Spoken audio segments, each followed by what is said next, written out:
It began with a whisper on crypto forums, then a headline nobody believed.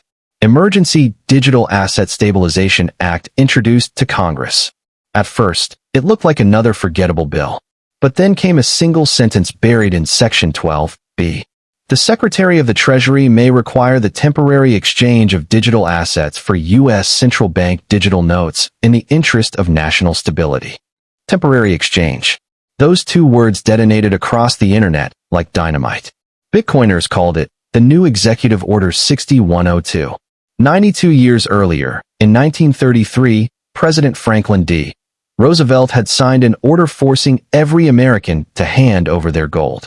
Most people today barely remember that moment, but for anyone who owned Bitcoin in 2025, it suddenly felt like déjà vu. On a quiet Friday morning, wallets started locking. Transactions froze mid-transfer. A strange notification appeared on Coinbase, Kraken, even private wallets. Asset conversion under review by U.S. Treasury Digital Authority. By nightfall, crypto lockdown trended worldwide. And a single question echoed from New York to Silicon Valley. Could the government really confiscate Bitcoin? The stakes weren't abstract. They were existential. The entire foundation of global finance trembled. Bitcoin's market cap evaporated by half in 24 hours, sending shockwaves through pension funds, tech stocks, and even the U.S. dollar index. Millions of Americans saw their life savings trapped behind digital gates. In Miami, Evan Rhodes, a 32-year-old software engineer who had mined Bitcoin since college, refreshed his wallet in disbelief. His $220,000 in BTC now read, "Pending custodial review, do not attempt transfer." On Capitol Hill, Treasury Secretary Janet Collins, the same hawk who helped push the Digital Dollar Act earlier that year, assured the public, "We are not confiscating assets. We are protecting citizens from financial instability." But old historians knew the script. In 1933, the government had said almost the same thing. Only this time, instead of vaults and safes, the seizures were happening in the cloud. And the public had no idea how fast it was about to unfold. The warning signs were there, hidden in plain sight. Back in 2021, when Bitcoin first broke $60,000, regulators at the Financial Crimes Enforcement Network, FinCEN, quietly drafted memos calling for increased monitoring of self-hosted wallets. Few paid attention. Then came Operation Chokepoint 2.0, the subtle pressure campaign on banks handling crypto clients. Exchanges lost access to traditional banking rails. Venture capital slowed. By 2024, a few strange things began happening. Large miners in Texas reported sudden inspections from the Department of Energy. Several crypto influencers were subpoenaed for market manipulation. A Treasury leak mentioned digital asset conversion protocols being tested. Yet the market stayed bullish. Everyone thought the bull run would save them. Nobody realized those inspections, subpoenas, and tests were just the warm-up. The invisible threat had already crossed the firewall. Inside the Eisenhower Executive Office building, a secret task force gathered under the codename Project Atlas. Its mission: integrate decentralized asset tracking into the U.S. central ledger. To policymakers, it sounded harmless, modern, even patriotic.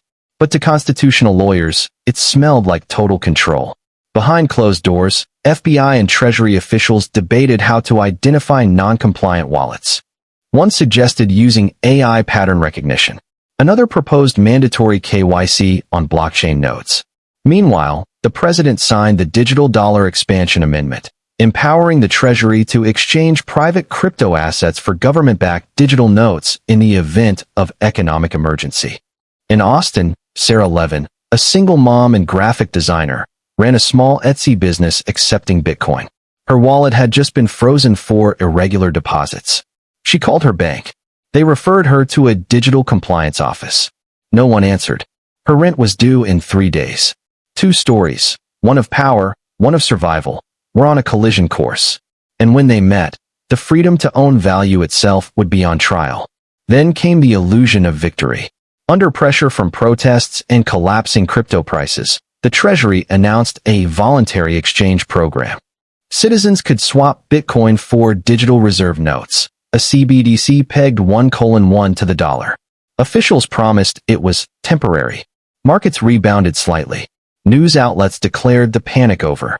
But those who read the fine print noticed something chilling. Voluntary exchanges may become mandatory in case of prolonged market instability. Analysts warned that the phrase prolonged instability was undefined. A 30-day countdown appeared on Treasury.gov. Phase 2.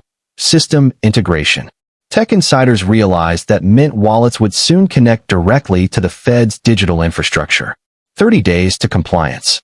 30 days until the government sat between you and your private keys. The clock started ticking.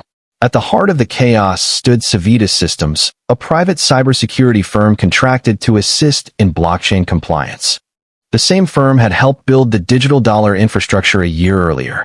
Few outside Washington had ever heard of it, but they now controlled access to the network that verified Bitcoin transactions.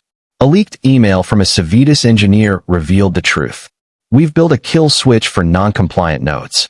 It can isolate them within seconds.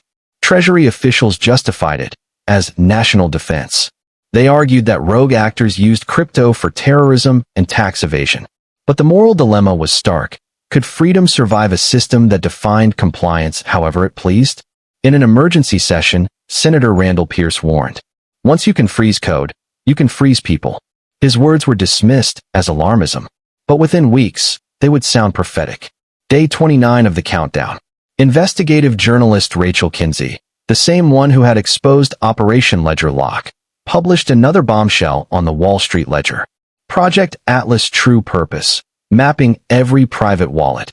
Her report included leaked screenshots showing an internal Treasury dashboard tracking wallet IDs, transaction histories, and IP locations in real time. It wasn't about protecting citizens. It was about identifying non-converted Bitcoin. Overnight, hashtags #AtlasLeak and #CryptoCensus exploded. Protests erupted in San Francisco, Dallas, and New York. The Treasury responded by invoking the Digital Asset Emergency Act, granting itself power to stabilize the economy through asset redirection. The revelation hit the markets like a meteor.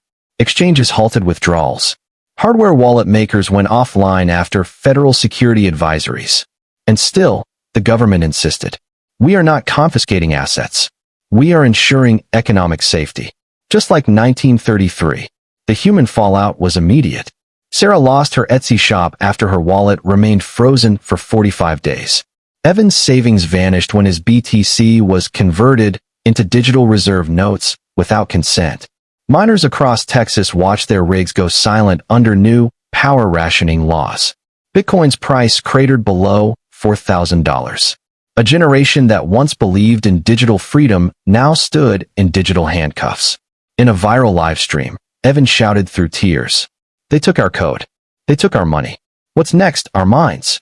Across America, people whispered comparisons to 1933. Back then, they took gold for stability. Now they were taking Bitcoin for the same reason.